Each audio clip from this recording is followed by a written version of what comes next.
Bonjour à tous et bienvenue sur le Speed Astuce numéro 4. Au programme, on va parler un peu des brosses de Photoshop.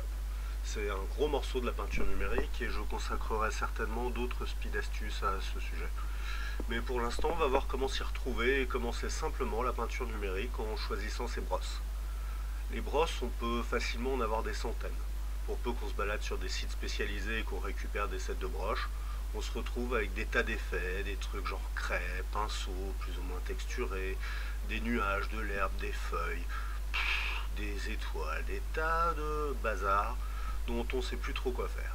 Autant dire qu'on se perd vite et que les débutants ont tendance à multiplier les effets et les brosses, et ça donne des illustrations qui puent Photoshop. Faut savoir doser avec parcimonie. C'est là l'objet de ce speed astuce. On va voir ensemble comment créer deux brosses basiques qui pourront servir à peindre à peu près tout sans se perdre dans des tas d'effets plus ou moins artificiels. Alors, vous êtes prêts? Bon, on commence par choisir l'outil pinceau, ici, et on va dans le sélecteur de forme prédéfini, ici, juste au-dessus là. Là, on va choisir une brosse ronde toute bête.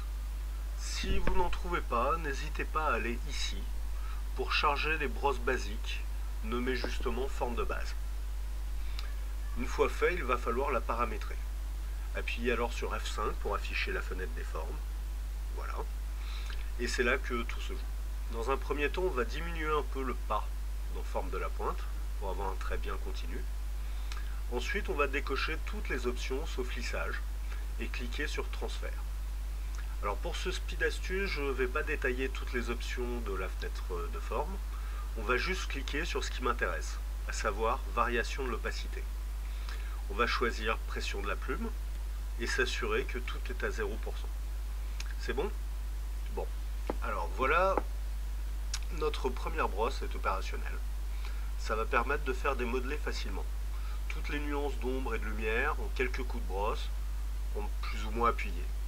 J'appuie fort, c'est foncé, j'appuie doucement, c'est clair, et je peux passer de l'un à l'autre. Ce qui n'empêche pas, en plus de ça, de changer la couleur ou l'opacité de la brosse, ici, là. Enfin bon, on va quand même enregistrer notre brosse, histoire de pouvoir s'en servir sans avoir à refaire tous les réglages à chaque fois. Pour ça, on retourne dans le sélecteur de forme prédéfinie, et on appuie sur créer une nouvelle forme prédéfinie d'après cette forme. On lui donne un nom, genre Robert ou opacité, et il ne reste plus qu'à créer la seconde brosse. Pour ça, même méthode. On retourne dans la fenêtre de forme, oui, F5, bien joué, et on décoche transfert pour cocher à la place dynamique de forme. Alors là, pareil, dans variation de la taille, on choisit pression de la plume. Tout est à 0%, on a notre deuxième brosse. Cette brosse-là, elle va garder la même couleur, quelle que soit la pression. Par contre, elle va permettre de faire des traits plus ou moins fins. J'appuie fort, c'est épais, j'appuie doucement, c'est fin. Idem, on va la sauvegarder, sélecteur de forme prédéfini, et créer une nouvelle forme prédéfinie d'après cette forme. On l'appelle Roger ou bien épaisseur, et c'est fini.